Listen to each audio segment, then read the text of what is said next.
Hello to all my friends gathered today for the annual McNair Honors Banquet. I think you know I would much rather be there with you in person. I got to meet a group of you in Washington last July, but there's just a few things going on right now, so I'm honored to join you via video. Today is an occasion to celebrate everything you've accomplished this year as a McNair Scholar, whether it's academic goals you've achieved, research you've completed, or professional connections you've made. I know that for many of you, it's been a long journey. Many of you are the first person in your family to go to college. None of you came from privileged backgrounds, and all of you have had to overcome obstacles to get to where you are today. You are proof that hard work, persistence, and a supportive network truly can change lives. In our family, we have an old Slovenian saying, and that is that the obstacles on life's path aren't necessarily obstacles, they are the path. Whatever you have overcome to get there today to be a scholar, that's a tribute to you, but it shows that it makes you a stronger person. Investing in you is one of the best investments we can make in our long-term prosperity, because education doesn't just pay off for students, it also pays off for our country in the form of a skilled workforce and a competitive economy. You're not just preparing to be tomorrow's teachers, researchers, scientists, and engineers. You're preparing to be tomorrow's leaders.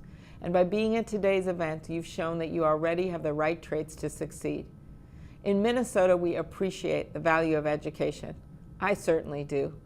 I attended Minnesota public schools. My grandpa never even graduated from high school, but he worked 1,500 feet underground in the mines in Ely every single day, and he saved money in a coffee can in his basement to send my dad to college. My dad grew up on that hardscrabble iron range of northern Minnesota, and he went on to a community college. He got his 2-year degree, and then he went on to the U of M where he got a journalism degree. He went from that mining town to interview everyone from Mike Ditka, who was the former coach of the Bears, to Ronald Reagan, to Ginger Rogers. My mom taught 2nd grade until she was 70 years old. We lost her a few years ago, but I still run into people who tell me they are proud to have had her as a teacher. From an early age, I believe that no matter where you came from, you can succeed.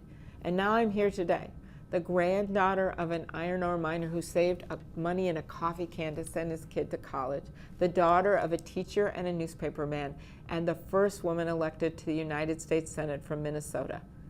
It would not have been possible without great teachers and my parents and my grandparents who believed in me and who believed in the value of education, just like you do.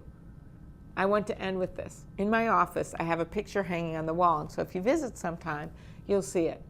It's a drawing of a woman who is holding the planet Earth in her hand, and it's being handed to her by an angel, and the words read, "In my dream, the angel shrugged and said, 'If we fail this time, it will be a failure of imagination.' And then she placed the world gently in the palms of my hand." Well, we are placing the world in the palms of your hands.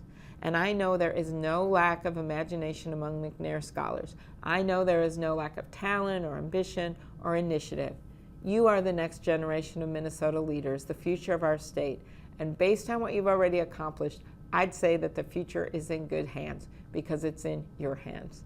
Congratulations on another successful year.